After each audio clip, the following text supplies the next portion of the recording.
Bismillahirrahmanirrahim. Assalamualaikum warahmatullahi wabarakatuh. Allah Subhanahu wa Ta'ala telah menciptakan manusia dalam bentuk yang sebaik-baiknya. Nah, jadi manusia itu memiliki kedudukan paling tinggi di dunia dibanding dengan makhluk-makhluk ciptaan Allah lainnya. Namun, kedudukan manusia itu di hadapan Allah berbeda satu dengan lainnya. Jadi tinggi rendahnya kedudukan manusia itu dinilai dari keimanannya.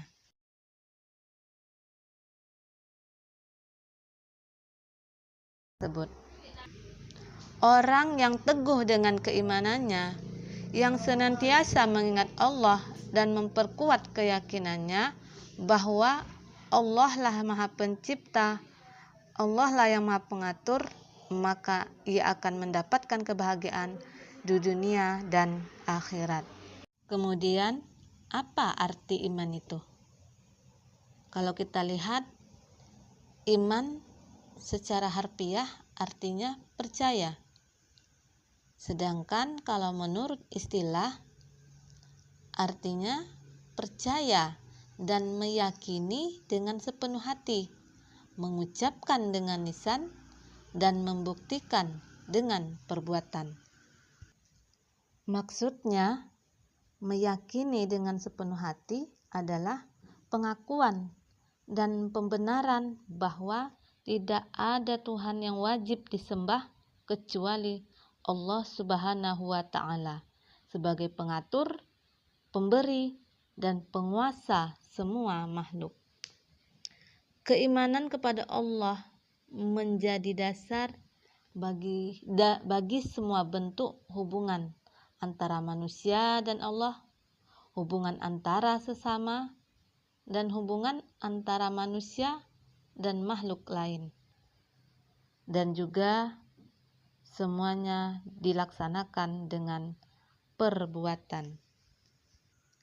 Sebagai seorang muslim yang beriman kepada Allah Subhanahu wa Ta'ala, tentunya harus senantiasa mengingat Allah, memperkuat keyakinannya bahwa Allah lah yang Maha Pencipta, Allah lah yang Maha Mengatur segala sesuatu. Jadi dengan mengingat Allah Subhanahu wa Ta'ala, maka bisa meningkatkan dan menambah keimanan kita. Salah satu caranya adalah dengan mengenal dan memahami nama-namanya yang indah dan baik, atau terkenal dengan Asma'ul Husna. Asma'ul Husna artinya nama-nama Allah Subhanahu wa Ta'ala yang baik. Allah Subhanahu wa Ta'ala mengenalkan dirinya dengan nama-namanya yang baik, sebagaimana dapat kita lihat dalam firman Allah surah Al-A'raf ayat 180. A'udzu billahi minasyaitonir rajim. Bismillahirrahmanirrahim. Walillahil asmaul husna fad'uuhu biha wadharul ladzina yalhiduna fi asma'ih sayujzauna ma kanu ya'malun. Dan Allah memiliki asmaul husna, yaitu nama-nama yang terbaik.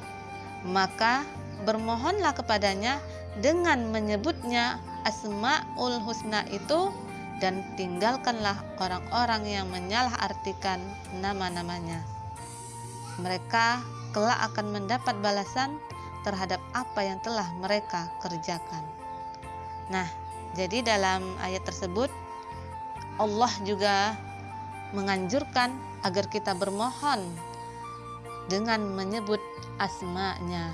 Rasulullah Shallallahu Alaihi Wasallam menjelaskan bahwa nama-nama Allah Subhanahu wa Ta'ala yang baik itu berjumlah 99.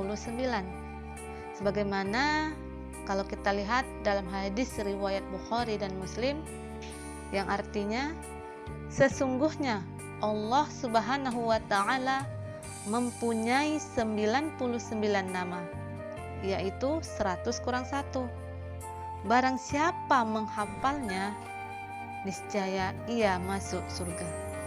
Di sini hanya ada 4 yang akan dipelajari. Yang pertama adalah Al-Alim.